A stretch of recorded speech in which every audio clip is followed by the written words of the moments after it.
एक सर्वसामान्य माणूस जनसेवेसाठी पुढाकार घेतो तेव्हा ती नक्कीच नव्या परिवर्तनाची नांदी ठरते. कारण सर्वसामान्य परिस्थितीतून पुढे आलेल्या व्यक्तीला सर्वसामान्यांच्या प्रश्नांची उत्तम जाण असते आणि मनात ते प्रश्न सोडवण्याची तीव्र तळमळही असते. आपल्या लोहा कंधार मधील असंच विश्वासू नाव म्हणजेच सर्वसामान्यांचे खरे आधार एकनाथ दादा पवार. समाजासाठीची तळमळ आणि निस्वार्थ भावनेनं सुरू असलेली समाजसेवा यामुळे आज त्यांनी सर्वसामान्यांच्या मनात एक विश्वासाचं अढळ स्थान निर्माण केलंय. एकनाथ दादांचा जन्म 25 ऑक्टोबर 1969 रोजी नांदेड जिल्ह्यातील लोहा तालुक्यातील रामतीर्थ या छोट्याशा गावी झाला. सर्वसामान्य शेतकरी कुटुंबात जन्मलेल्या एकनाथ दादांची प्राथमिक व माध्यमिक शिक्षणाच्या टप्प्यावरच संघर्षाशी तोंड ओळख झाली. त्यांची परिस्थिती इतकी हलाखीची होती की कधी कधी एक वेळ जेवणावरच पूर्ण दिवस काढावा लागत असे. अशा परिस्थितीत त्यांनी जिद्दीच्या जोरावर मॅट्रिकला 85% गुण मिळवले. इतके चांगले गुण मिळवल्यानंतरही संघर्षानं त्यांची पाठ काही सोडली नाही. त्या संघर्षातच त्यांच्या भविष्यातील उत्तुंग कर्तृत्वाची मुळं रोवलेली होती. मराठवाड्यातल्या कोणत्याही तरुणाचं आजही जे स्वप्न असतं तसंच एकनाथ दादांचंही होतं. स्पर्धा परीक्षेच्या माध्यमातून शासकीय सेवेत रुजू होण्याचं स्वप्न होतं. परंतु इथे गुणवत्ता असूनही त्यांची परिस्थिती आडवी आली. आर्थिक हलाखीमुळे त्यांना व्यावसायिक शिक्षणाकडे वळावं लागलं. अहमदपूर येथे ITI ला प्रवेश घेतला. पण हे शिक्षण देखील एकनाथ दादांनी घरातून एक पैसाही न घेता त्यांच्या शिक्षकाच्या घरी राहून हातात येईल ते काम करत पूर्ण केलं. त्यानंतर छत्रपती संभाजीनगर मधील महिंद्रा कंपनीत रुजू होत आपल्या नोकरीचा श्री गणेशा केला. छोट्या मोठ्या नोकऱ्या करत त्यांचा हा प्रवास सुरू होता. 1989 मध्ये पुण्यातील पिंपरी चिंचवडमध्ये दाखल होत टाटा मोटर्समध्ये नोकरीत ते रुजू झाले. हीच नोकरी त्यांच्यातील लोकसेवकाचा साक्षात्कार घडविण्यास कारण ठरली. नोकरी सुरू असतानाच कठोर परिस्थितीचा सामना करत त्यांनी जिद्दीनं प्राथमिक तंत्र शिक्षण पूर्ण केलं. टाटा मोटर्समध्ये काम करत असतानाच त्यांनी कामगारांचे प्रश्न सोडविण्यासाठी पुढाकार घ्यायला सुरुवात केली. कामगारांच्या न्याय व हक्कांसाठी लढायला ते नेहमीच तत्पर असत. जिद्दीनं लढा देऊन त्यांनी टाटा मोटर्समधील कामगारांचे वेतन करार करून घेतले. अशा कामांमधून कामगारांच्या हृदयात त्यांनी प्रचंड विश्वास निर्माण केला. न्यायासाठी लढण्याची ही जिद्द एकनाथ दादांना टाटा मोटर्स युनियनच्या केंद्रीय सरचिटणीस पदापर्यंत घेऊन गेली. ही उंची गाठल्यावर त्यांची जनसेवेची उर्मी आणखीनच वाढली. या संघटनांच्या माध्यमातून एकनाथ दादांनी समाजकार्याला सुरुवात केली. त्यांच्या कार्याचा परीघ फक्त कामगारांपुरता मर्यादित राहिला नाही, तर प्रत्येक सर्वसामान्य माणसाच्या हितासाठी काम हा त्यांचा जीवन ध्यास बनला. स्वतः कारखान्यात एक मजूर म्हणून घाम गाळलेल्या या लोकसेवकाला गरिबीची पुरेपूर जाण होती. याच जाणीवेतून सर्वसामान्य घरातील युवकांना मदतीचा हात देण्यासाठी त्यांनी युवा शक्ती फाउंडेशनची स्थापना केली आणि आर्थिक परिस्थितीनं हतबल असलेल्या तरुणांच्या हाताला रोजगार देण्याचं काम एकनाथ दादांनी केलं. 1992-93 दरम्यान त्यांनी भाजपचे प्रत्यक्ष काम करण्यास सुरुवात केली.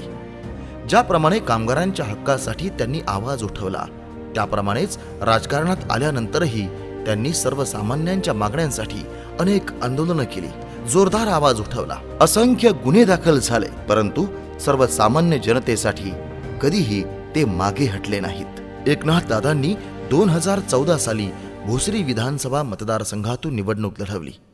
या निवडणुकीत विजयानं हुलकावणी दिली खरी, पण एकेकाळी मराठवाड्याच्या छोट्याशा गावातून येऊन भाड्याच्या खोलीत दिवस काढलेल्या या अवलियानं या निवडणुकीत लक्षणीय मते मिळवत आपली ताकद दाखवून दिली. पुढे महानगरपालिकेच्या माध्यमातून त्यांनी आपले हे लोकसेवेचे काम पुढे नेले. पिंपरी चिंचवड महानगरपालिकेत नगरसेवकपदी त्यांची नियुक्ती झाली. अर्थातच ही जबाबदारीही त्यांनी अत्यंत उत्तमपणे पार पाडली आणि त्याचंच फळ म्हणजे जनतेनं त्यांना पुन्हा 2017च्या महानगरपालिका निवडणुकीत विजयी केलं. मनपातील कारकिर्दीत सभागृह नेते पदाच्या माध्यमातून त्यांनी शहराच्या विकासासाठी आणि सर्वसामान्यांच्या हितासाठी अनेक महत्त्वाचे निर्णय घेतले. गावाकडून 200-400 रुपये खिशात घेऊन आलेल्या तरुणाला वणवण भटकायला लागू नये, यासाठी कौशल्य विकास कार्यक्रमांतर्गत तरुणांना प्रशिक्षण देण्याचा महत्त्वाचा व पथदर्शी उपक्रम त्यांनी राबवला.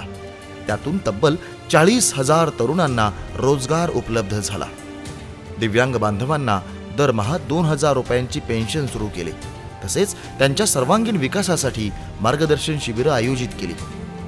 सुरभी महिला नागरी सहकारी बँकेच्या स्थापनेतून महिलांना आर्थिक सक्षमीकरण व स्वावलंबनाचा मार्ग दाखवला.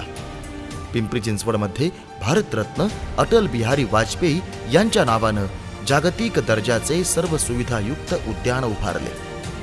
महानगरपालिकेत काम करत असताना पाणी प्रश्न सोडवण्यासाठी पुढाकार, उत्तमोत्तम मूलभूत सुविधांची उभारणी, महिला भगिनींच्या सुरक्षेसाठी सुविधा असे विविध समाजोपयोगी उपक्रम एकनाथ दादांनी राबवले.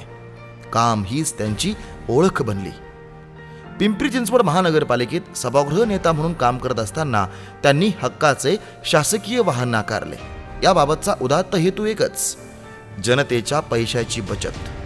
आजच्या काळात जनतेचा इतका बारकाईनं विचार करणारा आणि निस्वार्थ भावनेनं काम करणारा नेता खरोखर विरळाच. लोकसेवेचे आपले उद्दिष्ट साध्य करण्यासाठी 25 ऑक्टोबर 2023 रोजी त्यांनी शिवसेनेत प्रवेश केला. आज ते शिवसेनेचे महाराष्ट्र राज्य संघटक म्हणून सक्षमपणे जबाबदारी सांभाळतायत. लोहा कंधारमधील घराघरात शिवसेनेची मशाल पोहोचवण्याचं काम आज एकनाथ दादा त्यांच्या सहकाऱ्यांच्या माध्यमातून करतायत. कर्मभूमी पिंपरी चिंचवडमध्ये विकासाची ही गंगा आणत असतानाच मायभूमी, जन्मभूमी लोहा कंधारला देखील ते विसरले नाहीत. शहरं मोठी झाली, विकसित झाली, पण माझ्या गावाचं काय? तिथल्या माझ्या माणसांचं काय? आपल्या वाट्याला आलेला हा संघर्ष आपल्या जिल्ह्यातील पुढील पिढीच्या वाट्याला येऊ नये यासाठी त्यांचा जीव कासावीस होत होता. गेल्या 35 वर्षात लोहा कंधारनं विकासाचा व देखील पाहिला नाही. अशा लोहा कंधारसाठी काहीतरी करण्याची उर्मी त्यांच्या मनात कित्येक वर्षांपासून आहे. लोहा कंधार वासियांचा हा संघर्ष लोहा कंधारचा भूमिपुत्रच व्यवस्थित समजून घेऊ शकतो. आणि असं एकच नाव डोळ्यासमोर येतं, ते म्हणजे आपले एकनाथ दादा पवार. राजकारण हे माझ्यासाठी पोट भरण्याचं नाही, तर लोकांची सेवा करण्याचं साधन आहे. या तत्वावर चालणारे एकनाथ दादा म्हणजे जनतेच्या प्रश्नांना न्याय देऊ शकणारा हक्काचा व खात्रीचा माणूस. दादांनी आपल्या मायभूमीतील संघर्ष नुसता पाहिला नाही, तर स्वतः जवळून अनुभवला. दुसरीकडं शेकडो किलोमीटर दूरच्या एका महानगरात जिद्दीनं आपल्या लोकसेवेचा ठसा देखील उमटविला.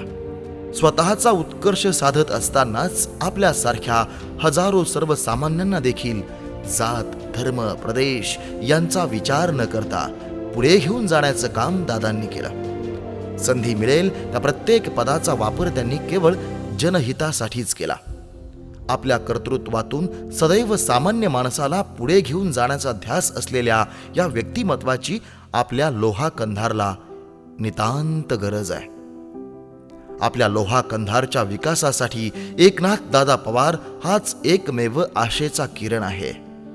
गरज आहे ती आपण सर्वांनी त्यांच्या पाठीशी ठामपणे व एकमताने उभं राहण्याची. लोहा कंधारवासियांनो, यंदाच्या निवडणुकीत आपल्या विकासाला साथ देऊ. एकनाथ दादा पवार यांनाच विश्वासाचा हात देऊ. विकासाची ही मशाल घराघरात पोहोचवूयात. जय महाराष्ट्र.